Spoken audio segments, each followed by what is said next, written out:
John Rando. I'm the director of Back to the Future, the musical. We're here to talk a little bit about the anatomy of the clock tower sequence.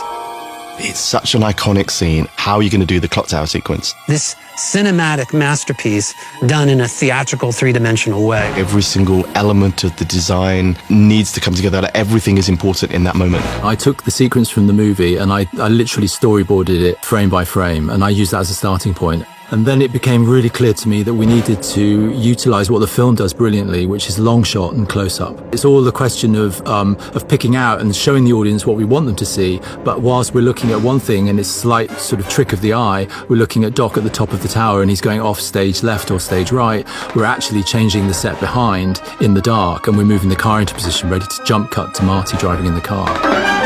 We basically had our set on stage on a big plan. We had a little car and we were just driving it around and saying, what if the car did this? What if the car did that? We then went into a workshop stage of just workshopping all these crazy ideas that we'd had. The cable detached. I'll have to go up there and reconnect it myself. But Doc, you're afraid of heights? No, Marty, I'm terrified of heights. We had originally a treadmill staircase that Doc would try to run up the clock tower while the treadmill was going. But then we had the idea that why don't we just cut the stairs and just use the video for it? And that was the kind of the moment of real theatrical genius for us, where we figured out that, oh, this could not only be really cool, but also quite funny. It's very obvious to say that a car cannot be moving at speed on a stage.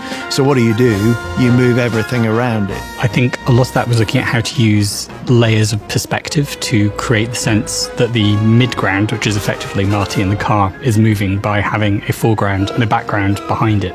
Video and lighting have a lot of connection in this scene because it's during a big storm, and video alone can't make the stage feel like lightning has struck. Lighting provides lots of extra help in terms of little flashes on the car. So we ended up adding a huge amount of sound effects, from thunder, lightning, rain, screeches of tyres, car noise. We couldn't do this with traditional sound design methods. So we're using this completely revolutionary gaming engine to generate all the sound of the cars. When it's facing towards you, you hear more of the engine.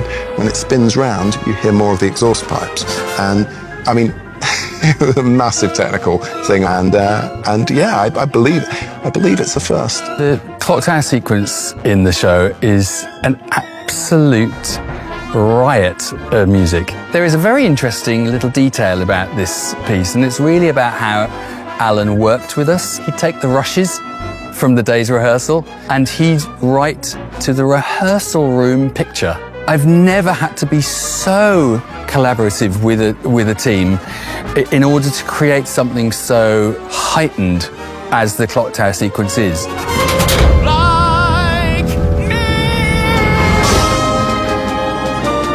Although it looks it, the stage isn't huge.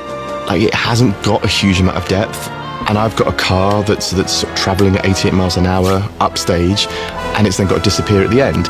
And there isn't a lot of place for it to disappear, and in reality, my car's got to go somewhere. So long, Marty! So the magic for me is people not quite knowing how we do it. When you can hear them kind of gasp, or you can feel when they're tight and when they're with you, and you can feel them kind of lift at the end as the car vanishes, like that is really rewarding. If you can convince the fans, you can convince anyone. You can't actually work miracles, but what you can do is make the audience believe in miracles. Yeah, and we pulled it off.